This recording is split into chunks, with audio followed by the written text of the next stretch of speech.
Baik, Assalamualaikum warahmatullahi wabarakatuh. Halo semuanya. Kami dari kelompok 1, izinkan kami memperkenalkan diri. Saya Torik Panji Perdana. Saya Devina Adani. Saya Muhammad Kami. Saya Genia Cesar Salsabila. Saya Jalan Tanjung.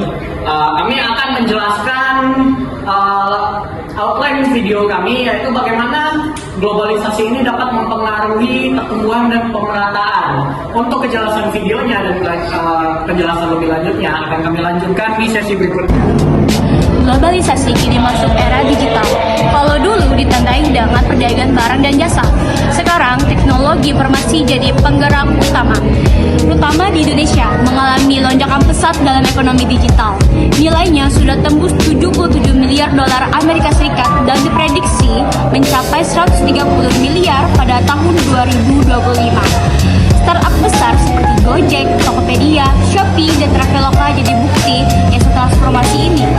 Ada pula dampak positifnya, yaitu banyak sekali lapangan kerja baru muncul, UMKM bisa menembus pasar lebih luas, dan investasi asing ikut mengalir ke Indonesia. Namun, ada juga tantangannya.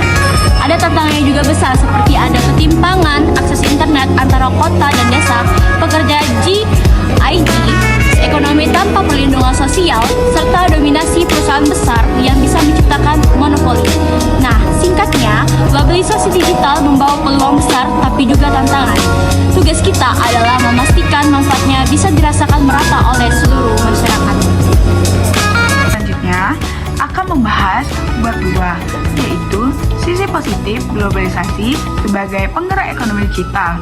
Yang pertama, globalisasi dan pertumbuhan ekonomi.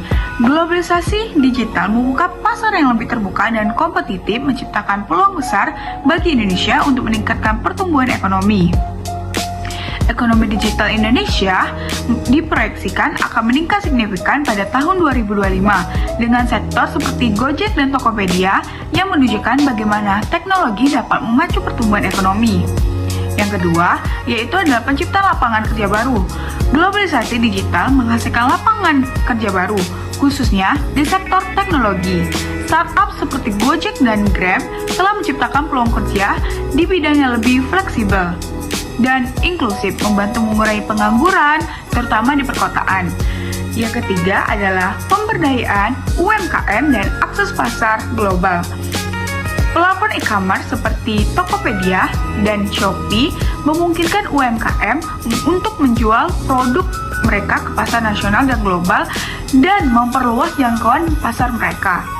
Yang keempat adalah masuknya investasi asing dan inovasi teknologi. Globalisasi digital menarik investasi asing yang memperkuat sektor teknologi di Indonesia. Hal ini mendorong inovasi dan transfer teknologi yang mempercepat perkembangan sektor teknologi di Indonesia. Yang kelima, yaitu adalah transformasi sosial dan literasi digital. Selain dampak ekonomi, globalisasi digital juga mendorong transformasi sosial, memperluas literasi digital masyarakat, dan meningkatkan akses pada layanan seperti pendidikan, kesehatan, dan transportasi berbasis aplikasi. Secara keseluruhan, sisi positif dari globalisasi digital tidak hanya mempercepat pertumbuhan ekonomi Indonesia, tetapi juga menciptakan peluang baru dalam bidang pekerjaan, akses pasar, dan inovasi teknologi.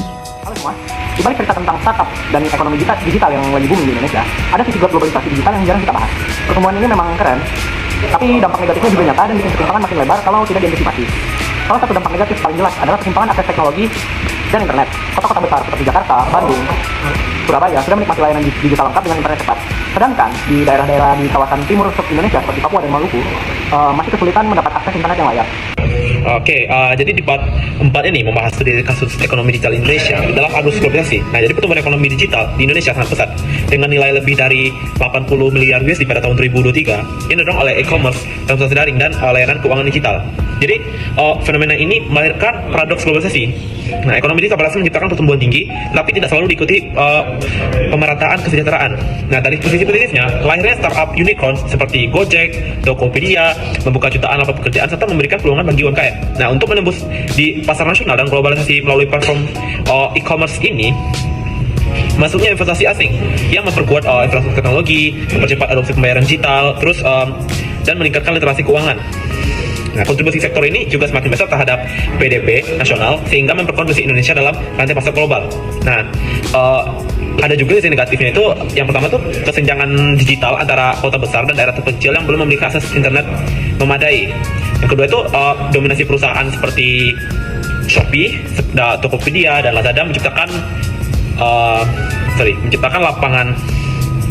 monopoli yang menyulitkan UMKM bersaing. Nah, yang ketiga itu pekerja di sektor GIG ekonomi seperti pengemudi ojek online, kurir menghadapi kerentanan terhadap tidak dapat melindungan sosial maupun kepastian upah.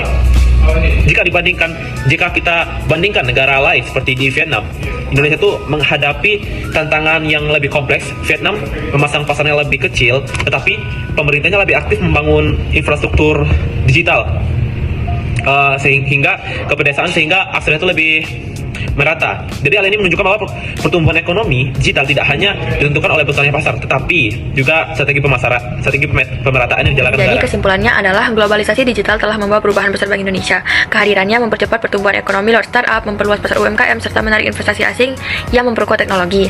Namun, di balik peluang itu muncul tantangan serius seperti ketimpangan digital antar wilayah, dominasi perusahaan besar, kerentanan pekerja gig, hingga isu kedaulatan data. Globalisasi digital ini memberi manfaat besar, tetapi juga memperlebar kesenjangan jika tidak dikelola dengan baik.